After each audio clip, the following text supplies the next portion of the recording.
En République démocratique du Congo, 30 ans de vie brisée et des millions de morts. Depuis la Seconde Guerre mondiale, jamais un conflit n'a été aussi meurtrier.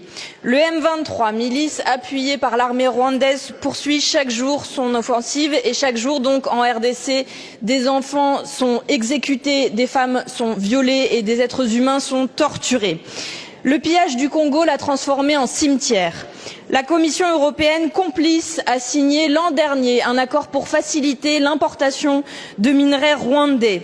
Mais la majorité de ce minerai, Monsieur le Premier ministre, elle vient de l'Est du pays voisin. Le coltan, l'étain, le cobalt, le tungstène, tous ces minerais ont l'odeur du sang. Il faut un embargo pour que cessent les dividendes de la mort et pour que cessent les aventures criminelles de Total et des autres multinationales engagées là-bas. Aujourd'hui, je salue les artistes qui sont mobilisés avec Solidarité Congo. Je salue aussi les citoyens, les supporters qui refusent que se poursuive le partenariat entre le Paris Saint-Germain et le Rwanda, alors qu'il s'est affiché encore hier soir sur toutes les télévisions du monde. Mais la réaction de la France, elle, n'est pas à la hauteur.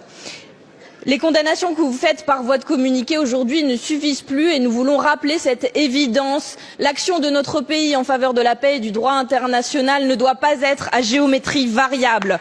En RDC, comme partout, les criminels de guerre doivent être poursuivis et jugés. En RDC, comme partout, les frontières doivent être respectées. Patrice Lumumba a écrit « Nous ne sommes pas seuls. L'Afrique, l'Asie, les peuples libres de tous les coins du monde se trouveront toujours aux côtés de millions de Congolais qui n'abandonneront pas la lutte tant qu'il y aura des colonisateurs et des mercenaires dans ce pays. » Monsieur le Premier ministre, pour être aux côtés des Congolais, la France doit agir. Pourquoi n'a-t-elle toujours pas convoqué l'ambassadeur du Rwanda comme l'ont fait les pays voisins?